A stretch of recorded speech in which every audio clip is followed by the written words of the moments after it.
Do you ever find yourself wondering how the seemingly insignificant aspects of your life can have a significant impact on the bigger picture? The seemingly insignificant things may actually hold the key to greater awareness and presence. What if the seemingly insignificant things, the ones that don't demand much of your focus, are actually the key? In this investigation, we will delve into the ways in which those seemingly minor moments might be utilized to access a more profound form of existence, awareness, and consciousness.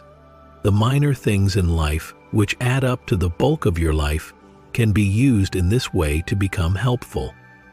Let that spare attention go within, is what all those things that don't demand much of your focus become. Or, to rephrase, realize that consciousness is that area of attention. For this very reason, I relished the simple act of putting away my garments this morning. The storing part wasn't the problem. Something more fundamental was at work. And that is, you can put that into practice right now and every day with the tiny things that add up to the bulk of your existence.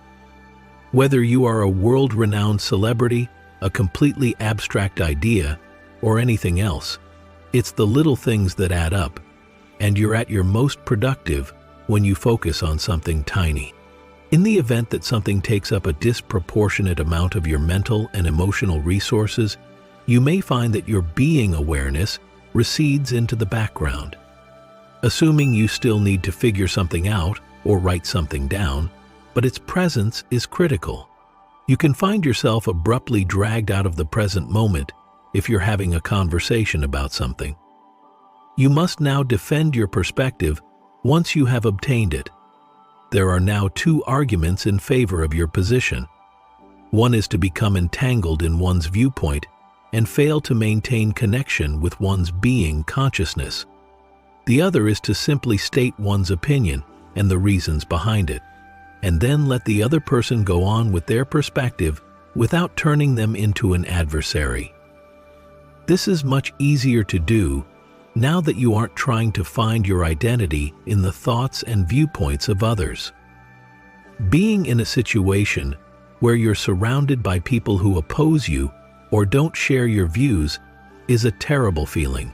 Those individuals are terrible. They're wicked. Collective opinions are subject to the same fate. You all hold to the same set of principles.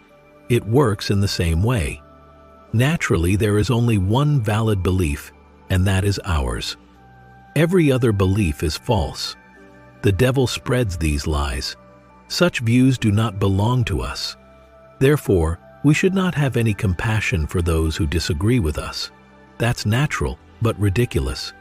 If millions of individuals are ensnared by dysfunctional, egocentric belief systems, what sort of environment does that create? I adore these Zen individuals, and therefore, when I bring up the minor details, another serene person, the question, what is the essence of Zen, was posed to a Zen master. The responses given by the masters now range widely. You won't find any predictable responses among them. Then he asked, "Zen?" Naturally, the follower showed up. "Please, explain to me again. I still don't understand, and I've only lived here for a decade. What is it? Give me more details. And what exactly is Zen? You haven't said enough." A guru once stated, "Zen is doing one thing at a time. Is that it?" "Yeah." "Okay. Thank you. If another master can provide me with a clearer explanation, I will seek them out.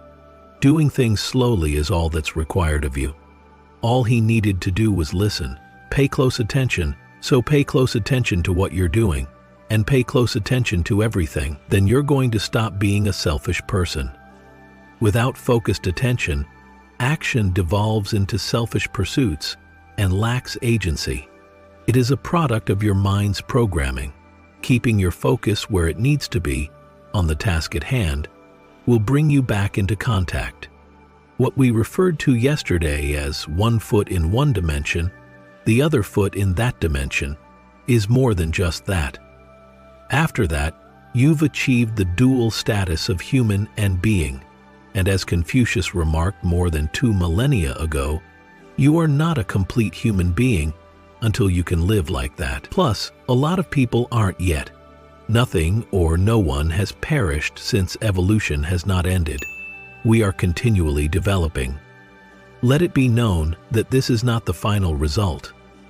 I am unsure of our current situation, decently primitive. So what's the most crucial thing to do to get here?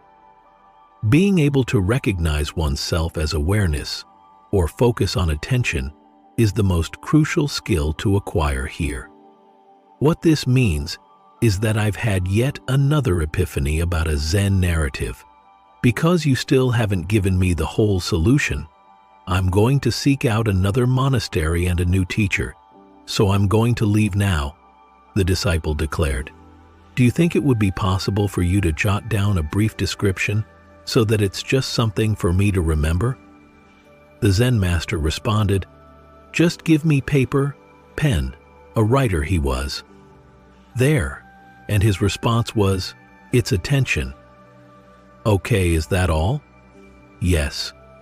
"Please, just a few more words," I said, my voice trailing off. "Okay, give it to me."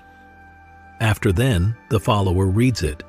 "Listen closely. What on earth does that mean?" he asked. "Attention, attention. What does it mean?" After that, the teacher says, "Attention means attention." The student was trying to reach Zen by relying on abstract ideas, and the teacher was trying to assist him overcome these ideas. You are a microcosm of the macrocosm, as the ancient philosophers said, and the answer to everything, including your own identity and the secrets of the universe, is within you. However, the solution cannot be found through conceptual thinking. There isn't much that can be accomplished using conceptual thinking. Furthermore, just because we have evolved to a certain point in our history does not guarantee that our capacity for abstract thought will develop. It has been useful. It has accomplished several unique things.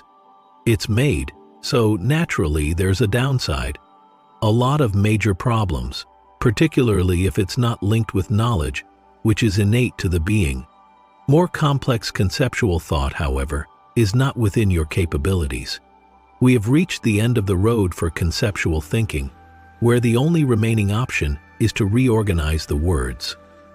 We have, therefore, experimented with a great deal of word combinations. Could you tell me the word count? Even excluding sounds, the number of letters in the alphabet is finite. That was previously covered. You can only use a finite amount of letters to form words, and the alphabet itself has a finite number of letters.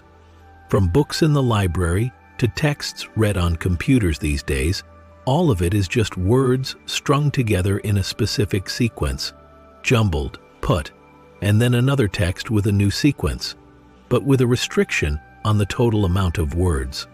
But a waste of time. Since we are in the so-called information age and can access any and all material on computers, it's clear that the solution does not lie in the expansion of conceptual thinking, or alternatively phrased, more information. In all seriousness, it's at that level that you used to have to pay for the Encyclopedia Britannica, which became obsolete very fast. Now, with the advent of online resources like Google and Wikipedia, any and all human knowledge is at your fingertips. However, gaining ever-increasing knowledge is not the essence of human evolution. Acquiring a growing body of knowledge does not lead to evolution. The more you learn, the more bewildered you will become if you aren't linked to being. A deluge of information eventually builds up in your brain as a result of all the devices you use. As you take in more and more information, you start to feel disoriented and disorganized. Everything related to attention deficit disorder. Problems maintaining attention for more than 20 seconds at a time. Terrible condition. On an informational level, it goes without saying that you know more than Jesus did 2,000 years ago. It makes no difference that you know 100 or 1,000 times more than the Buddha. Well informed, but not knowledgeable. The next step in human evolution, then, should not be a total rejection of abstract thought. No, so that one can make use of conceptual thought without becoming ensnared by it. Thus, the goal is to get beyond purely conceptual thought. You can't get rid of it. The word transcend means it doesn't. Even after you transcend it, it remains at your disposal, not to be exploited by you, but for you to utilize. Subscribing to this channel would be a great idea if you want to keep exploring on topics about being conscious, living in the present moment, or anything related to that. Reply with the word "now" in the comments when this message made sense to you, and if you want to continue growing in the future. Also, consider giving this video a like or share with someone who might benefit from a gentle reminder to slow down in life and be more awake.